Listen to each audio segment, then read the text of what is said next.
વિચાર કરો કે તમારો કોઈની સાથે ઝઘડો થયો છે અને ઝઘડો થયા બાદ તમને સમાધાન કરવા માટે બોલાવવામાં આવે છે, પરંતુ સમાધાનના નામે તમને છરીના પહેલા તો ઘા ઝીકવામાં આવે છે અને એના પછી એટલું જે નિમ્ન કક્ષાની જે હરકત કહી શકાય એ કરવામાં આવે છે કે તમારા કપડાં ઉતારીને તમારો એ વિડીયો જે છે એ બનાવવામાં આવે છે. સાંભળવામાં આ વાત જેટલી કરુણ લાગે છે, પરંતુ આ હકીકતમાં બની છે અને અમદાવાદમાં બની છે. શું છે સમગ્ર મામલો, તેના વિશે વિગતે ચર્ચા કરીએ. નમસ્કાર, હું છું પ્રથમ મોદી, આપ જોઈ રહ્યા છો નિર્ભય ન્યૂઝ.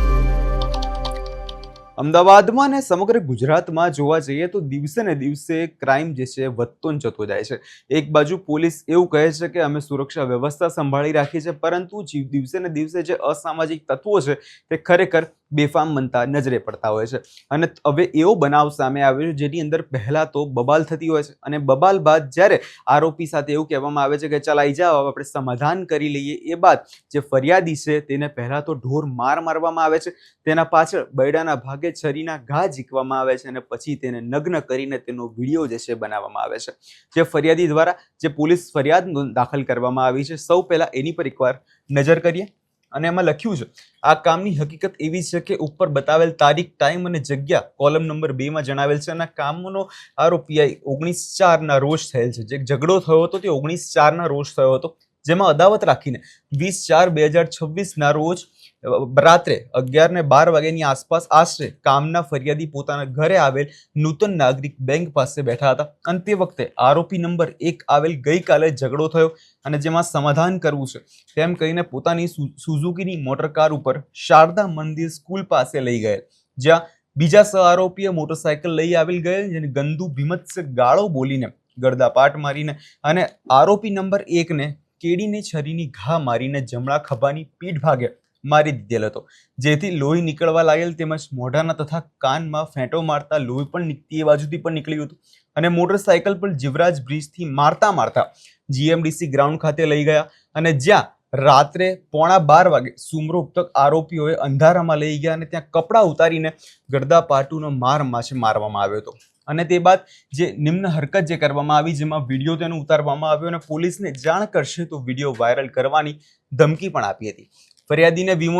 વિવો ફોન હતો, તે મોબાઈલ ઉપર પણ જબરજસ્તી પૂર્વક કાઢી લીધો, જે બાદ મોટરસાયકલ પર બેસી કર્ણાવતી પગરખા બજાર શોપિંગ પાસે જે આવતા ત્યાં તેને ઉતારી દીધો અને બાદમાં 108માં વીએસ હોસ્પિટલની સારવાર અર્થે જેને લઈ જવામાં આવ્યો હતો. હવે જે આખી ફરિયાદ જે છે લખવામાં આવી છે તેની અંદર જો વધુમાં તમને વિગત જણાવીએ તો અત્યારે મારું નામ હર્ષદ પ્રવીણભાઈ ચાવડા છે, ઉંમર 29 વર્ષ અને ધંધો જે છે ડિલિવરી બોયનો છે. સુખીપુરાના છાવરા નવા શારદા મંદિર પાસે પાલડીમાં જે આ વ્યક્તિ રહે છે અને જેમાં રૂબરૂ આવીને જાહેરમાં મારી ફરિયાદ હકીકત હું લખાવું છું અને ઉપર જણાવેલ સરનામામાં મારા માતા પિતા તથા મારી બહેનને બધા સાથે રહેતો હોય છે યુવક. જ્યારે ભૂદરપુરા રોડ સાંસ્કૃતિક હોલ ખાતે ગરબાનો પ્રોગ્રામ હતો, ત્યાં મારા બનેવી ભરતભાઈ ચૌહાણ નાઓએ મને ફોન કરીને ગરબાનો પ્રોગ્રામ માટે બોલાવ્યો, જેથી હું મારા મિત્રો અને જયંતિભાઈ નોગતભાઈ પરમાર સાથે હું ભૂદરપુરા ખાતે ગયો અને ગરબાના પ્રસંગ પૂરો થયા બાદ હું ત્યાં મારો મિત્ર જયંતિભાઈ તથા બનેવી દીપક ચૌહાણ જ્યારે ઘરે જવા નીકળ્યા ત્યારે અમે સિગરેટ પીવા માટે આંબેડકર કોલોની પાસે રોકાયા હતા. ત્યાં સંદીપ ઉર્ફ સંજય દેવરાજભાઈ સોલંકી મને ફોન કરે છે અને આંબેડકર કોલોની આંબાવાડી અમદાવાદના મારા બનેવીના ઘરે પહેરેલ જે જોઈ સંદીપ ઉર્ફ સંજય મારા બનેવીને કહે છે કે આ બગસરું કેમ પહેરીને આવેલ છે, તેમ કહેતા અમો જણાવે કે અમારા બનેવી છે, આવું ના કહીશ, તેમ કહેતા આ સંદીપ ઉર્ફ સંજય મારી સાથે જે વખતે બોલાચાલી ગાળો આપી અને એકબીજા સાથે ઝપાઝપી પણ કરવા લાગ્યો હતો અને આ માથાકૂટ થાય તેવું લાગતા અમે ત્યાંથી નીકળી ગયા હતા. ત્યારબાદ જ્યારે બીજા દિવસે જ્યારે આ બનાવ બન્યો,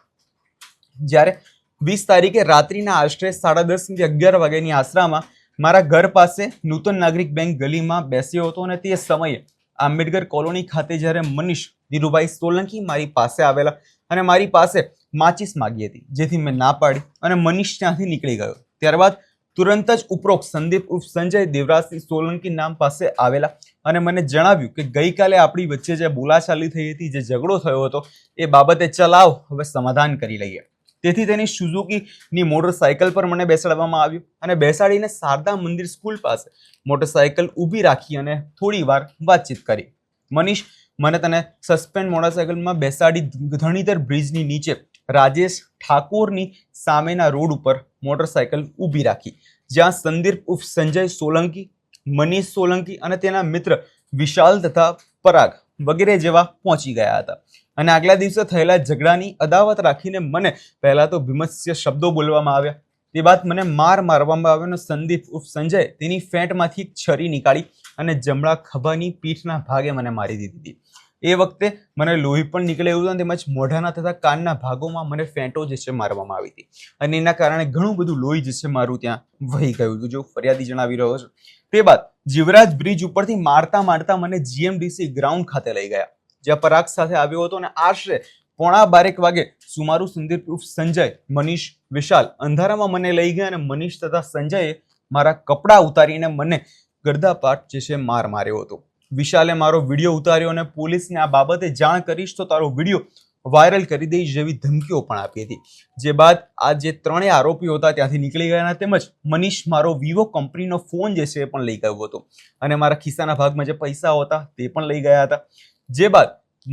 પરાગની મોટરસાયકલ ઉપર બેસીને કર્ણાવતી પગરખા બજાર સુવિધા જે શોપિંગ સેન્ટર છે ત્યાં મને ઉતારવાનું કીધું ને જે બાદ ત્યાંથી હું નીકળી ગયો. તેણે મારા ઘરે તથા મારા મિત્રોને જાણ કર્યા બાદ હાજર કોઈએ 108 એમ્બ્યુલન્સ પણ ફોન કરીને મને વીએસ હોસ્પિટલ ખાતે લઈ ગયા અને આઉટડોર સારવાર કરાવી મને પાલડી પોલીસ સ્ટેશન ખાતે અરજી કરી અને જેથી ત્યારબાદ મારા મામા મહેન્દ્રભાઈ અમરાભાઈ સોલંકી નાઓએ મને જીએમડીસી ગ્રાઉન્ડ ખાતે મને મારા કપડાં ઉતારી સંજય તથા મનીષ મારતો વિડીયો કૃણાલ ઉર્ફ ભોલાભાઈએ મોબાઈલમાં જોયા બાદ આ બાબતે જાણ કરતા આજ રોજ મારા મામા મહેન્દ્રભાઈ અમરાભાઈ સોલંકી તથા કાકા ખુશાભાઈ દલાભાઈ ચાવડા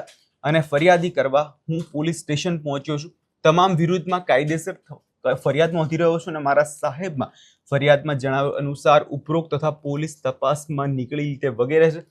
એટલે મારી ફરિયાદ મારા લખાવ્યા મુજબ બરાબર છે અને ખરી છે અને મારી ફરિયાદની નકલ મને મળી છે. એટલે જે આખી ઘટના તમે અહીંયા સાંભળી અને જેની અંદર એક વ્યક્તિને પહેલાં તો જે ગરદાફાટનો મારવામાં આવે છે એના પછી જે આ વિડીયો જે છે બનાવવામાં આવે છે એના પરથી એટલું ખબર પડે છે કે ગુજરાતની અંદર કાયદો વ્યવસ્થા અત્યારે કેટલી કથળી રહી છે. હવે આ જે બનાવ આખો સામે આવ્યો છે એવા તમે પણ સાંભળ્યું કે જે આખો બનાવ અત્યારે બની રહ્યો છે જેનો વિડીયો અમે તમને બતાવી નથી શકતા કારણ કે એ વિડીયો એટલો ગંભીર છે. હવે આખા મામલે જોવાનું એ રહેશે કે ફરિયાદીએ જે ફરિયાદ લખી છે એ બાદ પોલીસ આ મામલે કોઈ પણ કાર્યવાહી કરે છે કે નહીં. તમને શું લાગે છે કમેન્ટ કરી ચોક્કસથી જણાવજો અને અમારી ચેનલ નિર્ભય ન્યૂઝને લાઇક, શેર અને સબસ્ક્રાઇબ કરવાનું ભૂલશો નહીં.